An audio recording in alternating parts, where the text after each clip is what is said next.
Magandang araw po. Sana po ay nasa mabuti kayong kalagayan.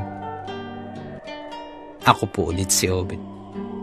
At meron na naman po tayong kwentong ibabahagi sa inyo. Ito po ay naganap sa totoong buhay. Ang kwentong ito ay nangyari sa lalawigan ng Bicol. Ito po ang kwento. Benny! Benny! Naniniwala ka ba sa agimat?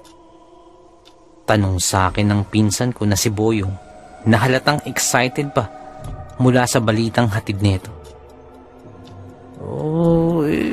Depende. Ano bang agimat yun? Sagot ko naman. Yung may sabulag, yung hindi ka makikita. Sagot naman ni Boyong. Sus, yan ka na naman. Puro kakalukuhan eh. Sagot ko pa. Sanay na ako sa mga ganyang kwento ng pinsan ko. Napawang mga kwentong kutsero lamang. Kumbaga puro kayabangan. At hindi naman mapatunayan. Hindi nga. Ikaw pala eh. Wala kang kabilib-bilib sa akin. Pagpupumilit pa ni Boyong. Ikaw? Magkakaagimat? Sa 10 sinabi mo, 11 sablay. Kaya paano ka magkakaagimat? Sagot ko pa. Loko pala ito eh. Syempre hindi ako. Sinabi ko bang ako yung may agimat? Si Simo. Sagot naman ni Boyong. Si Simo ang isa pa naming pipinsanin. Nung kami mga bata pa lamang, ay kami-kami rin ang magkakababata. Kami-kaming magpipinsan. Halos sa iisang baryo lang kami nakatira sa Bicol. Masasabi kong siya ang pinakamabait naming pinsan. At napakabait sa magulang. Napakamatulungin din. Subalit nung makapagtapos na kami ng high school, kami ni Boyong ay nakipagsapalaran sa Maynila. Naiwan naman si Simo sa Bicol dahil mas ninais niyang siya ang makatuwang ng kanyang mga magulang sa pagsasaka. Mahigit 5 taon na ang lumipas simula nung magpunta kami ng Maynila. At dahil dun, ay nakasagap muli ako ng balita kay Simo. Pagkadinig ko sa kwento na yun ni Boyong, ay medyo binigyan ko ito ng pansin, subalit sa loob-loob ko, para lamang mapanatag na si Boyong at tumahimik na. Paano mo naman alaman yan? Inasabi ko si Simo. Tanong ko. Ako pa ba? Sinasabi ko si Benny. Hindi akong naghahanap ng balita. Balita ang kusang lumalapit sa akin. Sagot pa ni Boyong na punong-puno ng kahambugan. Diyan ka magaling. Yan ang agimat mo. Yung maging usisero. Sagot ko pa sa kanya. Ano nga ulit yung agimat ni Simo? Tanong ko naman. Kita mo to. Kita mo, makausisero ka kanina. Akala mo naman Pero napakachismoso mo rin pala. Sagot naman ni Boyong. Siyempre, inabala mo na ako Kaya lubos-lubosin mo na. Ano pa bang magagawa ko? Sagot ko naman. Tumingin muna sa paligid si Boyong. Sinisigurong walang ibang tao maliban sa amin. At nang makasiguro na, ay bumulong sa akin si Boyong.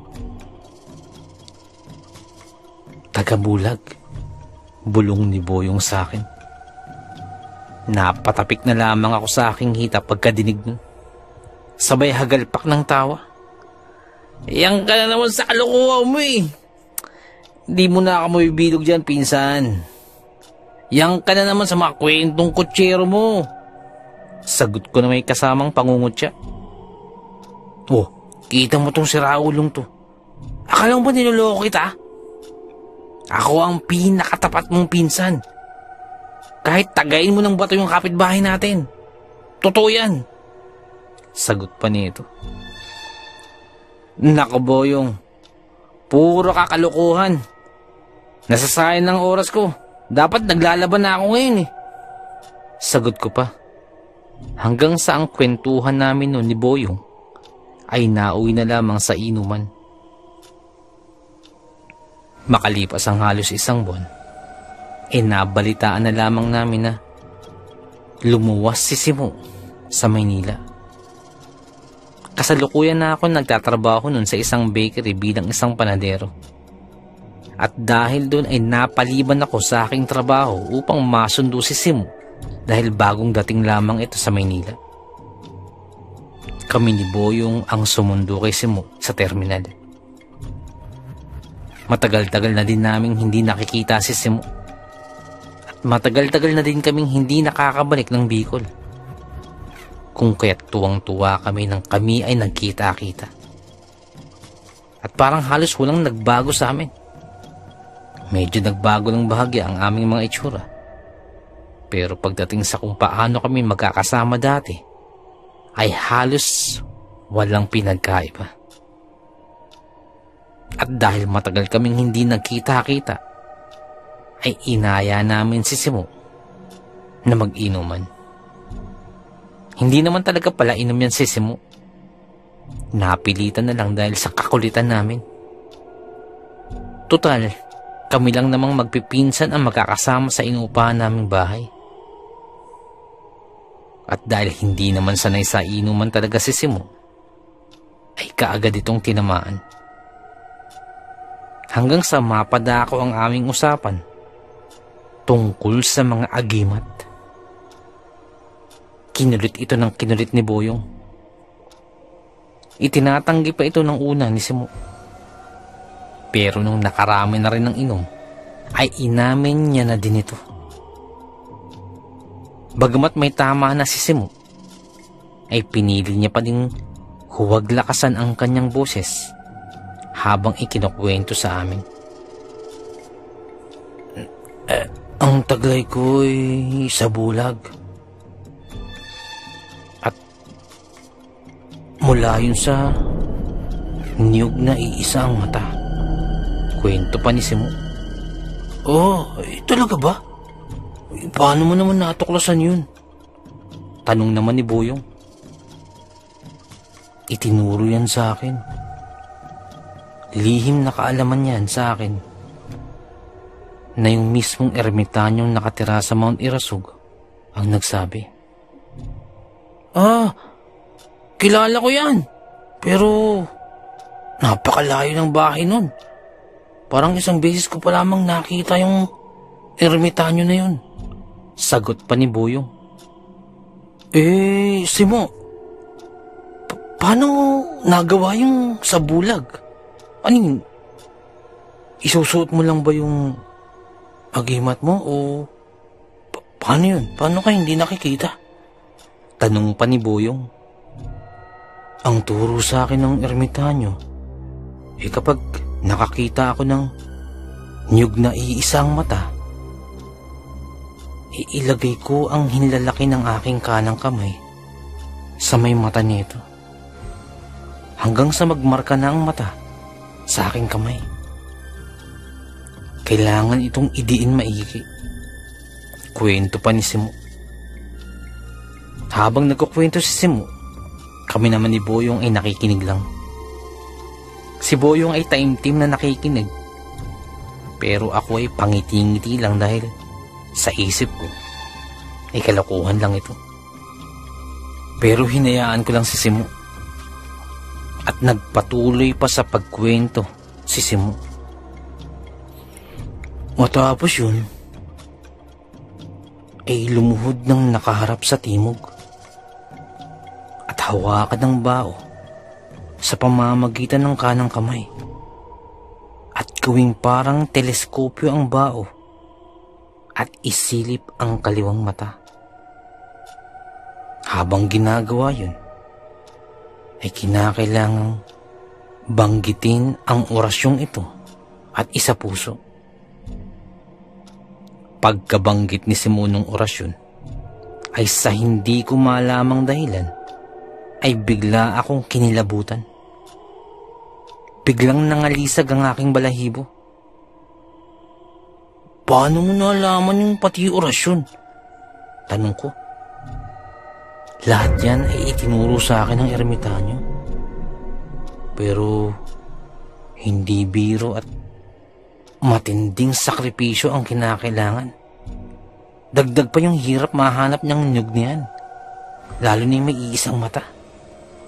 Bibihira ito kasi, sabi pa ni Simo. Pero habang nagkukwentuhan kami, ay hindi niya pinapakita sa amin ang kanyang agimat. Ikinukwento niya lamang. At habang ikinukwento ni Simo, parang kinikilabutan ako sa kanyang mga sinasabi. Kung kaya't ako na mismo ang nag-iba ng aming pinag-uusapan nung gabi na yun. Kinabukasan, ay balik na naman kami sa normal at kung ano ang pinagkwentuhan namin nung gabi na yun, ay binaliwala ko na lang. At inisip ko na lang na kwentuhang lasing lang ang nangyari kagabi. Makalipas ang ilang linggo, ay nakatakda nang bumalik si Simo sa Bicol dahil magpepiesta na sa aming baryo. Kami naman ni Boyong ay sinamantala na rin namin yun. Uuwi rin kami. Mga ilang araw lang naman kaming uuwi at babalik din ulit sa Maynila. Taong 1987, bumiyahe kami sakay ng bus pauwi ng Bicol. Hindi naman ganun kasiksikan. Ang totoo, may mga bakante pang ang upuan sa bus. At sa biyahe, ay nagsasakay pa ang bus para lamang mapuno ito. Nakakaidlip na nga ako dun. Medyo malayo ang biyahe, pauwing Bicol. Sa tansya ko ay nasa border na kami ng Quezon at Bicol. Habang bumabiyahe ang bus, ay halos napapapikit na ako sa antok. Nang biglang may sumigaw. At dahil dun ay parang bigla akong naalimpungatan. Biglang may narinig ako na nagdeklara ng hold up ang isang lalaki habang may bit-bit ito na baril. Kasama nung lalaki ay dalawa pang kalalakihan. Tatayo pa sana ako nang makaramdam ako ng dagok sa aking likuran, dahilan upang mapasubsob ako sa aking inuupuan. Nagsigawan ang iba pang mga kapwa pasahero namin. Ngunit sunod-sunod na malulutong na mura ang pinakawalan ng lalaki sa bandang unahan habang nakatutok ang baril sa driver ng bus. Walang kikilos ng masama! Ilabas nyo ang mga pera at alahas nyo at walang masasaktan. Yung ibang pasahero ay naglabas na ng kanilang mga pera. Subalit ako'y nakasubsob pa din sa upuan at nag-iisip ng kung ano ang pwedeng gawin. Ilang sandali pa ay kinukuha na ng mga holdapper ang kinita ng bus. Pero mukhang tumanggi ang konduktor na ibigay ang pera. Kasunod nun ay nakarinig kami ng paggalabog. At kasunod nun ay napaluhod ang konduktor. Mukhang sinaktan ito ng mga holdapper. Dahil doon ay nagsigawan ng iba pang mga pasahero. Ngunit kaagad namang itinutok ng holdapper ang kanilang mga baril sa mga pasaherong naglilikha ng ingay. Katabi ko nun sa upuan si Boyong at maging ito ay ninenervyos din. Kasama rin namin sa biyahe na yun si Simo, ngunit sa iba siya nakapwesto nakaupo. Nang magtatangka na naman akong tumayo, ay maya-maya pa'y nakatutok na ang baril sa amin. Maling galaw lamang ay kakalabitin na ng holdapper ang baril. Sa ganung punto ay tila naglaban ang aking isipan. Kung papalag ba ako o titikom na lang at uupo. Nang bigla na lamang bumagsak ang holdapper na tumutok sa akin ng baril. Bagsak ito sa sahig ng bus at walang malay. Parang may humampas dito, ngunit wala naman kaming nakitang iba pang dumikit sa kanya. Nagmura na yung dalawang holdapper na kasamahan nito at tumingin sa aming direksyon. Kasabay naman ang pagtutok ng mga baril nito. Ngunit maging kami ay hindi namin alam kung sino ang may gawa nun. Nang maya-maya pa ay parang may humampas na naman sa isa pang holdapper. Bagsak din ito at walang malay sa sahig ng bus. Ngunit wala pa rin kaming nakikitang iba pang nilalang na lumapit man lamang dun sa holdapper na yun. Walang ibang kadikit yung holdapper na yun at bigla na lamang itong bumulagta, kung kaya't yung natitira na lamang holdapper ay nagmumura na at hindi malaman kung saan itututok ang baril nito. Kasunod nun ay bigla na lamang nabitawan ng holdapper ang kanyang baril at bigla na lamang itong napaluhod habang namimilipit sa sakit. Hindi ko alam kung anong nangyayari, pero parang may bumanat sa holdapper niyon. Pero wala man lamang kaming nakikitang lumalapit sa kanila. Pagkabagsak ng mga holdapper ay sinimantala ko na agad ang pagkakataon. Kaagad naming dinamba yung bumulagtang holdapper at pinagsusuntok ito. Kaagad kong binunot ang aking sinturon at ipinantali sa kamay ng isang holdapper. At ganoon na din ang ginawa ng iba pang mga pasahero sa iba pang mga holdapper na bumulagtak. Kaagad namang idiniretso ng driver yung bus patungo sa pinakamalapit ng presinto. Sa buong pangyayaring yun ay hindi ko nakita si Simo. Hindi ko alam kung asan siya. Pero sigurado ako magkakasama kami sa bus dahil sabay-sabay kaming sumakay kanina. Matapos kaming makuha ng statement ng pulisya, ay saka din kami pa lamang nagpatuloy ng biyahe. Ngunit ayon sa pag-iimbestiga ng pulis, ay nawawala ang isang baril na gamit ng isa sa mga holdapper. Dahil dadalawang baril lamang ang kanilang na-recover. Pero ayon din sa pulis, baka nalaglag ito sa bus habang bumabiyahe. Dahil dun, saka pa lamang kami nakauwi.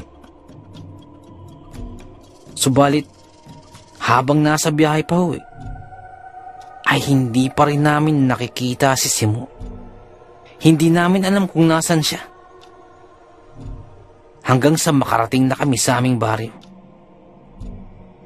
Pagkababa namin sa bus, ay nagpatuloy na kami sa paglalakad. Nang bigla na lamang may umakbay sa amin ni Boyong.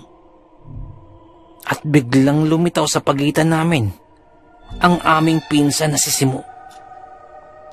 Gulat na gulat kami at manghang-mangha kung paano siya lumitaw sa aming pagitan. Buti na lamang walang nasaktan kanina, biglang sabi ni Simo.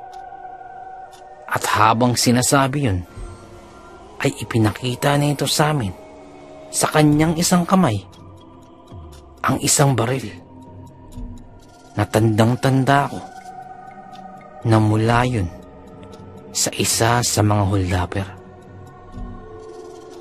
Doon pa lamang ako naniwala at talaga namang napabilib sa taglay ni Simona, taga-Bulag.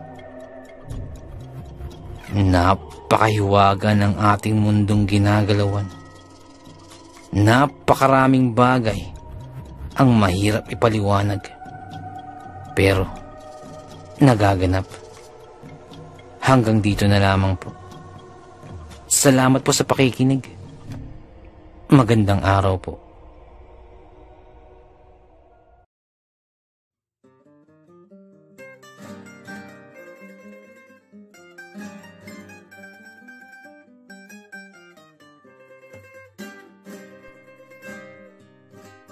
Nais ko lamang pong magpasalamat sa lahat po ng sumusuporta sa ating channel, sa lahat po ng ating mga subscribers, sa lahat po ng ating mga listeners, mga silent listeners po, mga OFW listeners mula po sa iba't ibang panig ng mundo. Maraming salamat po sa pagsuporta po sa ating channel. At sa mga nagpadala po ng kwento, maraming salamat po. Ganun din po sa mga writers po natin na tumutulong sa ating channel. Maraming salamat po. At kung hindi po kalabisan, baka pwede pong please don't skip ads po. Napakalaking bagay po sa atin. Napakalaking tulong po sa ating channel. At paki-like na rin po ang ating mga videos para po dagdag po sa algorithm po sa ating channel para lalo po nating mapalaganap ang ating channel.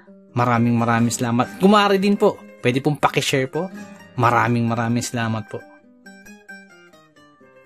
Nais ko lamang pong i-shout out si Ma'am Yolanda Ramirez, dyan po sa may San Jose del Monte, Bulacan. Shoutout po sa inyo at sa mga taga San Jose del Monte, shoutout po. Shoutout din po kay Boss Jobert Lasartan, boss, shoutout po. Kay Boss Igan Orgia, mula po dyan sa may Tagkawayan, Quezon, shoutout po. Sa mga taga Tagkawayan, shoutout po sa inyo. Sa mga taga Libutan, Mama Sapano, Maguindanao, magandang araw po sa inyo. Ang shoutout po ito ay mula po kay Boss Jainudin Tahir Boto. Boss, shoutout po. Sa mga taga Maguindanao dyan, shoutout sa inyo. Shoutout din po kay Boss Julius Apara, shoutout po. Shoutout din po kay Boss Ryan Pelaez, dyan po sa may New Zealand. Maraming salamat po. Isa po sa mga silent listeners po natin, shoutout po sa inyo. Shoutout din po kay Boss Bernard Pineda. Boss, shoutout po. Shoutout din po sa mga taga Katmon Boys, dyan po sa may Makati. Shoutout po sa inyo. Ang shoutout po ito ay mula po kay Boss Rene Villaruel. Shoutout po. Nais ko lamang pong i-shoutout si Boss Levi Gaza, dyan po sa may Barangay Tinalian, Abuyog, Leyte. Boss, shoutout po. Maupay na aga. Shoutout din po kay Boss June Alcantara. Boss, shoutout po. Maraming salamat po sa pakikinig. Shoutout din po sa Alvarez family, dyan po sa may Sapang Palay, Bulacan. Ang shoutout po ito ay mula po kay Boss Romeo Alvarez. Boss, shoutout po. Maraming salamat po. At sa mga taga Sapang Palay, Bulacan, shoutout po sa inyo. Shoutout din po kay Boss Malvin Esguera. Boss, shoutout po. Shoutout din po kay Alita at Andrea Salvador, dyan po sa may Encanto, Angat, Bulacan. Ang shoutout pong ito ay mula po kay Boss Randy Salvador. Boss, shoutout po. Shoutout din po kay Boss Chokoy Benosa. Boss, shoutout po. At kay Boss Carlos 765, dyan po sa may Pangasinan. Boss, shoutout po. Maraming salamat po sa pakikinig. Shoutout din po kay Boss Ralph Dio Cariza. Boss, shoutout po. Shoutout din po sa mga taga Bago City, Negros Occidental. Shoutout po sa inyo dyan. Ang shoutout pong ito ay mula po kay Boss Good Vibes PH. Boss, shoutout po. Shoutout din po sa Malikboy family, Amaw family, Reyes family, at Rabano family, dyan po sa may Pagbilao, Quezon. Shoutout po sa inyo dyan. Ang shoutout pong ito ay mula po kay Ma'am Joy Reyes. Shoutout po sa inyo. Sa mga Tagpagbilao, Quezon, shoutout po. Shoutout din po sa family at sa mga anak po ni Boss Aquila Misahon, dyan po sa may Barangay Niogan, Pililla, Rizal. Boss, shoutout po. Maraming salamat po sa pakikinig. Shoutout din po kay Jepoy, kay Jessa, at kay Fritz. Ang shoutout pong ito ay mula po kay Ma'am Annabeth Apruebo. Shoutout po sa inyo. Shoutout din po kay Boss Bulag na Anghel. Boss, shoutout po. Maraming salamat po. Nais ko lamang pong i-shoutout si Boss Jimmy Kua. Shoutout po sa inyo. Maraming salamat po sa pakikinig. At shoutout din po sa may Samahang Maralita, sa mga tagapakinig po dyan. Maraming salamat po. Shoutout din po kay Boss Jesse Manresa at sa misis po ni Boss Jesse. Shoutout po sa inyo. Maraming salamat po sa pakikinig. Shoutout din po kay Ma'am Elizabeth Arnaiz. Shoutout po sa inyo, ma'am. Shoutout din po kay Ma'am Annie Viloria. Shoutout po sa inyo. Kay Ma'am Annabel Apruebo. Shoutout po. Kay Boss Baby Langka. Shoutout po sa inyo. Shoutout din po kay Boss Rex Hunters Adventure. Boss, shoutout po. Maraming salamat po sa pakikinig. Nais ko lamang pong i-shoutout si Ma'am Janet Verga dyan po sa may Qatar. Ma'am, shoutout po. Maraming salamat po. Shoutout din po kay Boss I'm a Player. Boss, shoutout po sa iyo. Shoutout din po kay Ma'am Maggie Mangahas. Shoutout po. Kay Boss Jun Tupas. Boss, shoutout po. Kay Boss Eduardo Ducay. Boss, shoutout po. Kay Boss Rick and Resty Alcantara. Shoutout po sa inyo. Ang shoutout pong ito ay mula po kay Boss June G. Alcantara. Shoutout po.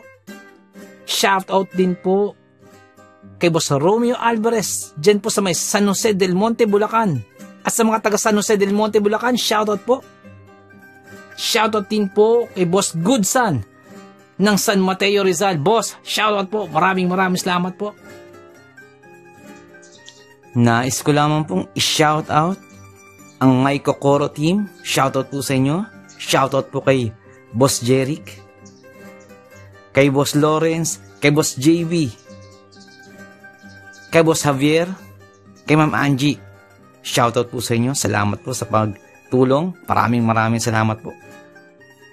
And happy listening sa Villanes family, especially po kay Tandang Elena Villanes, kay Lisa, Eric, Eddie, Don Ramon, and Lorly Villanes from Boss Evans Villanes. Shoutout po sa inyo. Maraming salamat po sa pakikinig.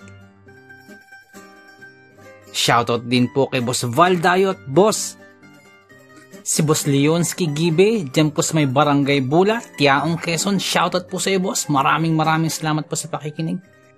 Si Boss Beshin 6045. Boss, shoutout po. Maraming salamat sa pakikinig. Nais ko lamang pong i-shoutout si Boss Sol Luna. Boss, shoutout po. Maraming salamat po sa pag-share po sa ating kwento. Salamat po, Boss. At shoutout din po kay Boss Dipred. Boss, maraming salamat po. At kung may time po kayo, bisita lang po sa channel po ni Boss Dipred. Dipred Mystery Files. Magaganda po ang kwento ni Boss Dipred. May time po kayo, bisita lang po sa channel po niya. Shoutout po sa inyo. Nais ko lamang pong i-shoutout si Boss Malvin Esguera at si Boss Ronaldo Esguera. Shoutout po sa inyo. Shoutout din po sa Manhattan Hamburger and Restaurant, din po sa may Bucandalia, Imus, Cavite. Shoutout po sa inyo. Maraming salamat po sa pakikinig. Si Boss Bulag na Anghel. Boss, shoutout po sa iyo. Salamat po sa pakikinig. Shoutout din po kay Ariando Tamor, kay Boss Christian Ed, at kay Boss Ferdinand Tamor, dyan po sa may Las Piñas. Shoutout po sa inyo. Ang shoutout po ito ay mula po kay Boss Chris. Shoutout po. Shoutout din po sa King Solomon Game Farm, dyan po sa may Tawid, Maasin City, Southern Leyte. Shoutout po sa inyo. Shoutout din po kay Ma'am Rosie de Mesa. Ma'am, shoutout po. Letran, Boss, shoutout po sa inyo dyan. Sef Letran, dyan po sa may Qatar. Shoutout po. Maraming salamat po sa pakikinig. Shoutout din po kay Boss Leonsky Gibe. Shoutout din po kay Ma'am Annabel Apruebo. Shoutout po. Kay Ma'am Annie Viloria. Shoutout din po. Shoutout din po kay Boss Anthony Fidelis dyan po sa may Doha, Qatar. Shoutout po. Shoutout din po kay Boss Joel Christian Cataluna. Shoutout po. Kay Boss John Moises Bungkawil. Shoutout po sa inyo, Boss. Shoutout din po sa King Solomon Game Farm dyan po sa may Tawid, Maasin City, Southern Leyte. Shoutout po. Shoutout din po kay Ma'am Feli Raimundo Rivera. Shoutout po. Shoutout din po kay Boss Real Mix Vlogs. May time po kayo, bisita na po ang channel po ni Boss Real Mix Vlogs. Shoutout po sa iyo, Boss. Shoutout din po kay Ma'am Julie Ruel, kay Ma'am Raquel Punsalang, Ma'am Melania Ruel. Shoutout po sa inyo. Sa family niyo po, shoutout po. Tapos Loreto Ihaan Jr., shoutout po. Sir Ron Pilapil, dyan po sa Kentucky, shoutout sa iyo. Tapos Liay Estoque, shoutout. Tapos Edison Velasco, shoutout. Boss Rodney TV, may time po kayo, bisita na po channel po ni Boss Rodney TV. Vlogs niya po sa mountain bike. Shoutout din po kay Boss Red Rosal. Nag-livestream po si Boss Red every Wednesdays, Fridays, and Sundays. May time po kayo, bisita na po sa channel niya. Boss Lady B, 73 dyan po sa Texas, shoutout po. Boss Ed Uy, shoutout po. Boss Dimples Yumi, boss, shoutout sa iyo, boss. Ma'am Liza Arcega, shoutout po. Ma'am Ivy Standian, shoutout po. Boss Rochelle Abillar, may time po kayo, bisita ng channel po. Rochelle Abillar po. Ma'am Melanie Passion, shoutout. Ma'am Milagrosa Lok, shoutout. Boss Nonoyski, shoutout sa iyo, boss. At yung BFF pala ni Ma'am Jane, si Boss Hershey, shoutout sa iyo. Boss Miles, shoutout po. Boss Lord Olivar, shoutout po. Boss Rexy Ann, shoutout po. Boss Jesse Joshua Castillo, shoutout po. Ma'am Maya Flores, shoutout po. Boss Queenie, shoutout po. Boss Alberto Liano, shoutout po. Ma'am Michelle Cedron, shoutout po. Ma'am Susan De Los Santos, shoutout po. Boss Ron and Ma'am Lenny Fee, shoutout po sa inyo. Sir Reynaldo Silong, shoutout po. Ma'am Charlene Gumansing, shoutout po. Boss Psychic Scorpio, shoutout po. Ma'am Marianita FL, shoutout po. Boss James Channel, may time po kayo, bisita na po channel po ni Boss James. Ma'am Maribel Salcedo, shoutout po. Boss Vinci Maya, boss, shoutout po. Boss Leonardo Manalo, shoutout po. Boss Yumi Cotton TV, shoutout sa iyo, boss. May time po kayo, bisita na po sa channel, Yumi Cotton TV. Boss Yoreski Escalona, shoutout sa iyo, boss. Boss Jopay Bertuto, boss, shoutout sa iyo. Ate Peng, shoutout po. Ma'am Elaine Almera, shoutout po. Boss Supremo Proxky, dyan po sa Cavite, shoutout sa iyo, boss. Ang Bless na Baka, shoutout po. Ma'am Christian, dyan po sa Hamburg, shoutout po. Kaya, Sir Alex of Southern Mindanao Creepy Experience, shoutout sa iyo, sir. Boss Jimmy Pandong, shoutout po. Kay Tata Estong Nestor Bauyon, dyan po sa London, shoutout po. Ma'am Mary Asilar, shoutout po, dyan dito sa UK. Boss Edward Malilin, boss, shoutout po. Boss Raymond Glover, shoutout sa iyo, boss. Ma'am Eliza Miguel, shoutout po. Shoutout po kay Boss Ricky Gonzalez, kay Boss Bobby, kay Ma'am Milagros Gonzalez, kay Sir Romeo, shoutout po sa inyo. Boss Sai 1986 Vlog, may time po kayo, bisita naman sa channel, Sai 1986 Vlog. Boss Young's Life, shoutout. Boss Russell Ferreira, shoutout. Boss M-Slack, shoutout. Miss Jabel, shoutout po. Boss Choji D, shoutout. Ma'am Liza Arcega, shoutout po. Ma'am Selena Rawato, shoutout po. Boss Francis Maula, shoutout po. Boss Stacy Vlog, dyan po sa Spain, shoutout po. Boss Mary Tales, may time po kayo, bisita ng channel po ng Boss Mary Tales. Ma'am Mirna Buo, shoutout po. Boss Kamandag Pigeon TV, mahilig po kayo sa kalapati, bisita po sa channel po ni Boss Kamandag Pigeon TV. Ganun po kay Boss Titan Love TV. Boss Diggy and George, mahilig po kayo sa bedtime stories, bisita lang po sa channel po nila. Boss Horseshoe TV, mga vlogs po nila sa Japan, bisita lang po sa channel. Boss J Palo, shoutout. Boss Pedro Tampo, shoutout po. Ma'am Maria Lizel Barro, shoutout. Ma'am Aubrey Delgado, shoutout sa iyo, sa family po, sa husband niyo po. Boss Camelo Aroy, boss, shoutout sa iyo dyan, sa mga taga Southern Leyte. Kay Boss Jesse ang Manuel at Horror Stories, may time po kayo, bisita lang po sa channel niya. Boss Nico, shoutout sa iyo, boss. Boss Ron Misa, shoutout po. Ma'am Erica Tijano, shoutout po. Boss Angie Tatifuco, shoutout po. Ma'am Ana Sato, shoutout po. Ma'am Eli Cono, shoutout po. Boss Freya Swirl, shoutout sa iyo, boss. Boss Resi Madrid, shoutout po. Lutong Bahay ni Ming, shoutout po. Boss Wency 66, shoutout po. Boss John Reynald Zacate, boss, shoutout. Kay Ma'am Lea Velasquez, shoutout po. Kay Ma'am Shirley Carillo, shoutout po. Sa mga hindi po nabanggit, pasensya po, bawi po ako next time. Kung naibigan po ninyo ang ating kwento, pakihit lang po ang like button, pati din po subscribe. Pakiclick na rin po ang notification bell para updated po tayo sa ating mga kwento. Kung may nais po kayong sabihin, pakiiwan lang po sa ating comment section. Maraming salamat.